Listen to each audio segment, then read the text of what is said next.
Good evening and welcome to this edition of the Evening News for today, Saturday, June the 7th, 2025. I am Gerald Bryan. Thank you for tuning in. In the headlines, Linden house destroyed after lit mosquito coil causes fire. President Ali urges Guyanese to celebrate Eid-ul-Adha with gratitude, generosity.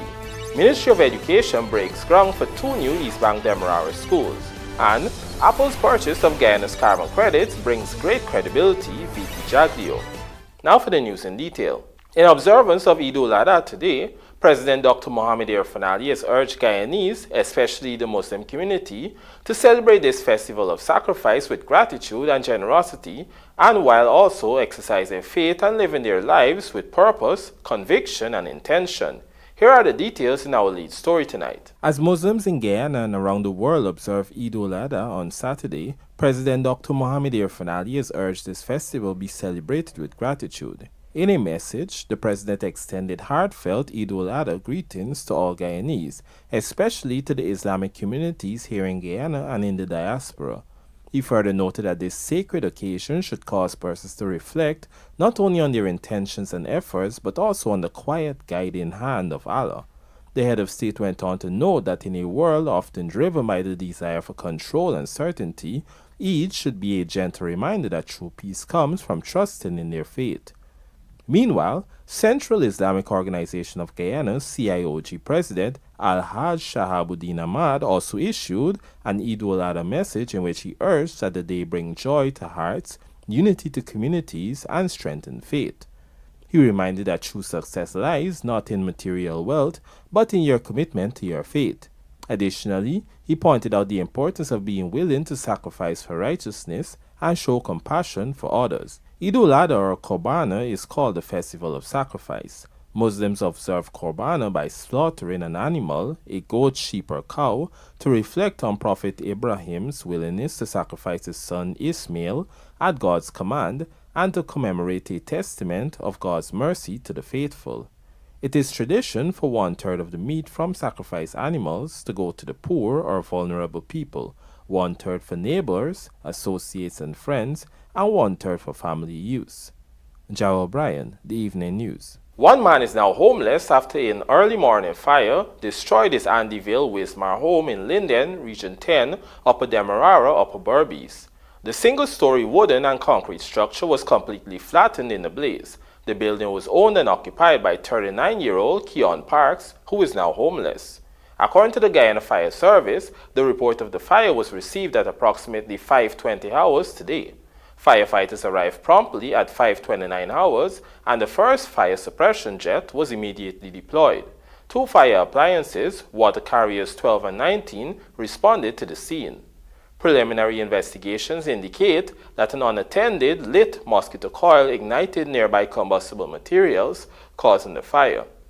Consequently, the fire service is urging residents to exercise caution when using mosquito coils or any open flames, ensuring they are never left unattended and are kept away from flammable items. 2 major school construction projects on the East Bank of Demerara are now underway, one in Diamond and the other in Houston, as the government pushes forward with its national plan to improve access to quality education.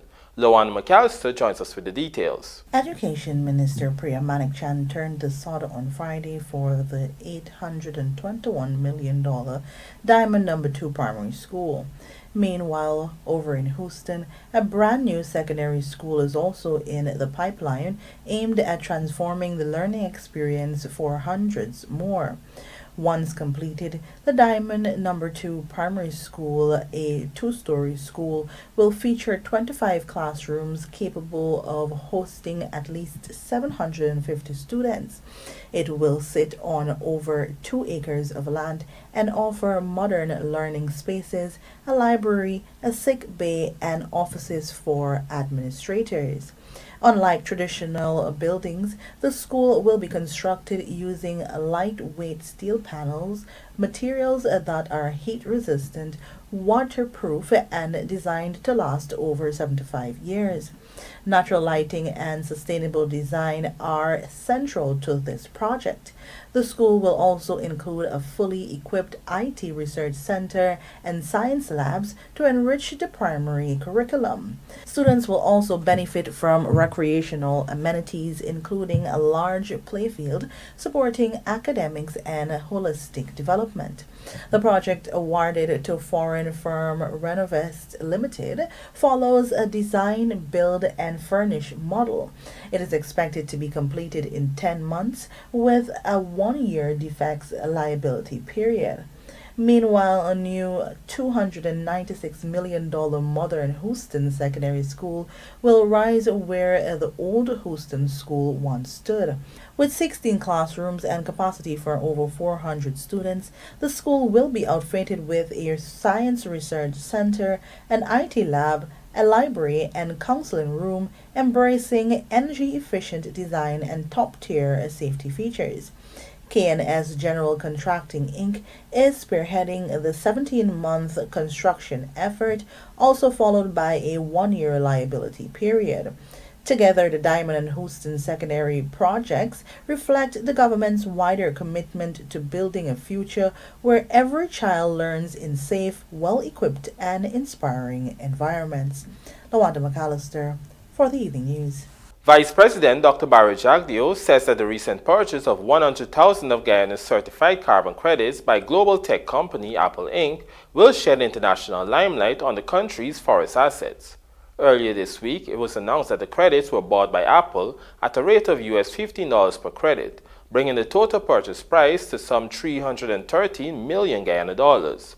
The global tech giant has now become the second major company to purchase carbon credits from Guyana after Hess Corporation bought $750 million worth of these carbon credits back in December 2022. According to VP Jagdeo, while Apple did not buy a large quantity of credits, this transaction will bring credibility to Guyana's product on the global market. He also noted that a percentage of the earnings from this new transaction will also go towards indigenous communities, as was done with the Hess deal. Let's have a look. The rates were good there, in keeping with the old rates that we got. So Apple bought those, and it's good because it's not a lot. It's a small amount, but it gives us a lot of publicity value.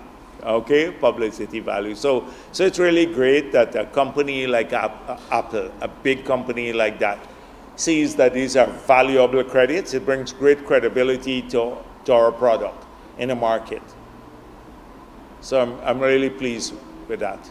So any sale that's made, the rest of the money then gets paid into this account to be used for the projects that I mentioned before. That is the adaptation projects, and part of it goes to indigenous people. So next year, when the NTC comes, they will get the money. Coming up on the other side of the break, final touches being made on Ogle to Eccles Highway. Please stay tuned.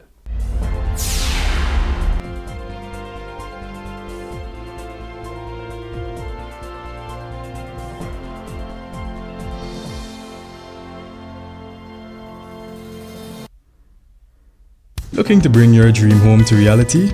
Or simply taking on a home improvement project? Then National Hardware Limited is where you should start. Let us put that touch to your home.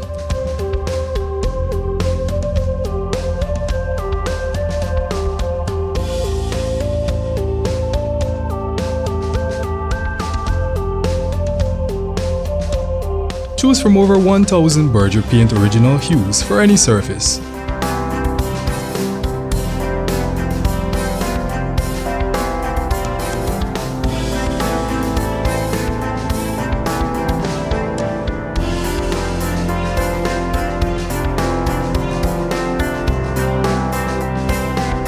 We are known for our trusted brands such as Westinghouse, Philips, Sadco, Rubbermaid, Pyrex, Gibson Home, and so much more.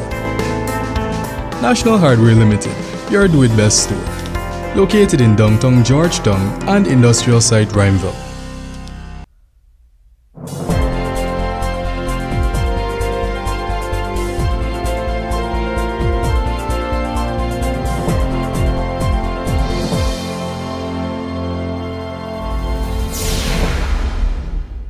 Welcome back. You're watching the evening news.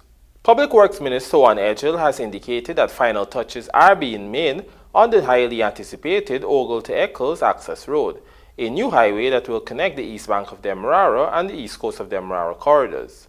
According to the minister, the road is substantially completed. He said works are now being done to tidy up the new access road, finish the edges and road markings, and test lighting fixtures along the highway. The road is expected to be formally commissioned in the coming weeks. The Ogle to Eccles Highway was built by Indian-based Ashoka Buildcon Limited to the tune of US $106.4 million. The four-lane road is being built from the intersection of the Ogle Airstrip Road and the Rupert Craig Highway on the east coast towards Higgs Bosch Access Road in Eccles on the east bank.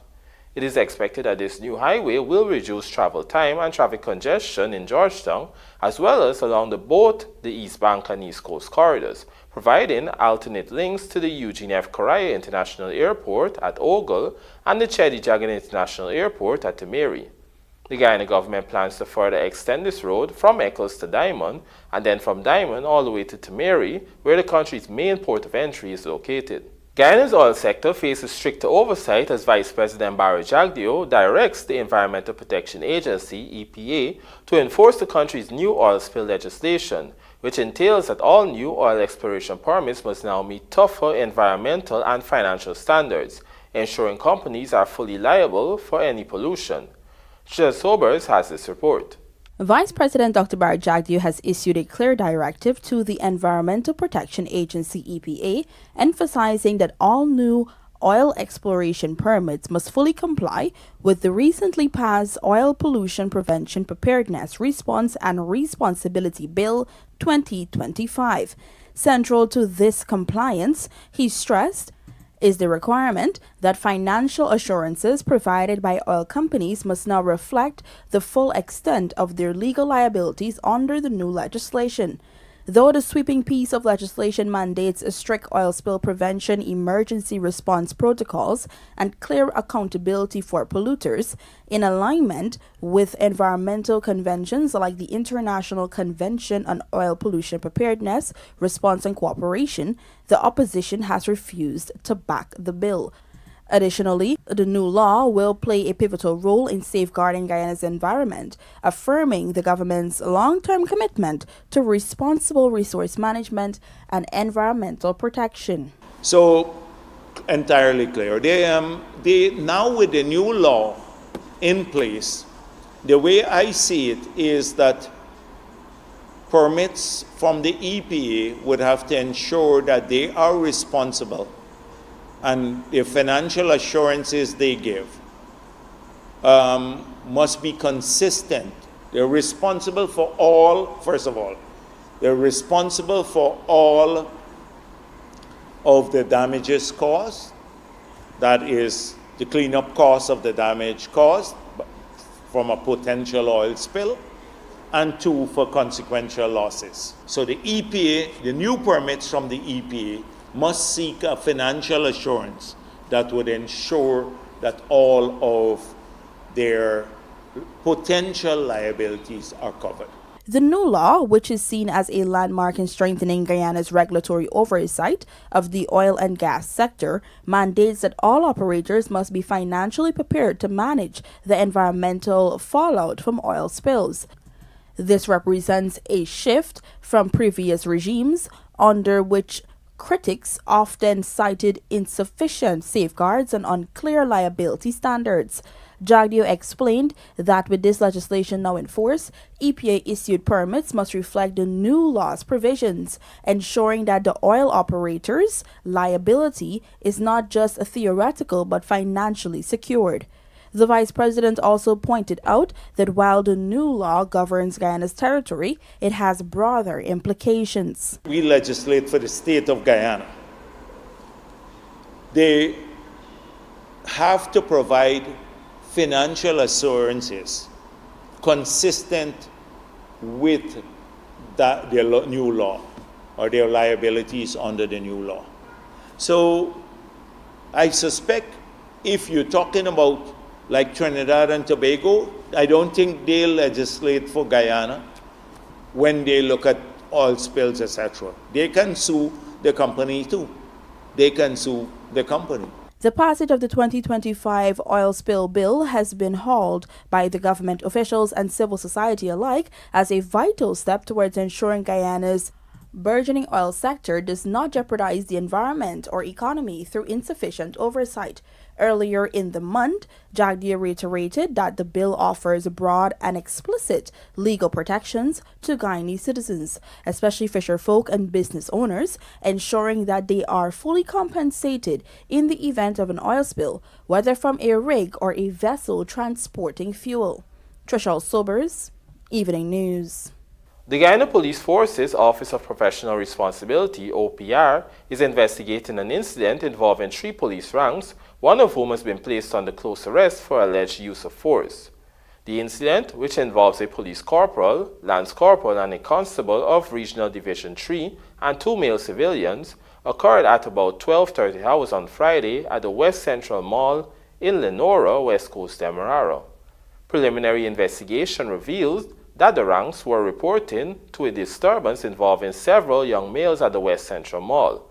Upon their arrival at the mall, the 2 males, a 90-year-old and a 20-year-old, both of them Amstel, West Coast Demerara, who were reportedly behaving in a disorderly manner, were pointed out to the ranks. The young men were instructed to leave the premises but refused to comply, resulting in the ranks attempting to escort them out of the compound. Several videos captured by members of the public and shared on social media show the officers hitting the young men. The police force said the corporal has been placed under close arrest for alleged use of force as investigations continue by the OPR. And now for a look at the bridge reports. The Demerara Harbour Bridge will be closed to vehicular traffic on Sunday, June 8, 2025 at 2 hours 55 for a period of 1.5 hours. Meanwhile, the Berbice River Bridge is expected to be closed at 14 hours 35 on Sunday, June 8, 2025, also for a period of 1.5 hours. Moin Ali proud to represent Guyana at GSL once again. This and more coming up in the Sportscast after the break.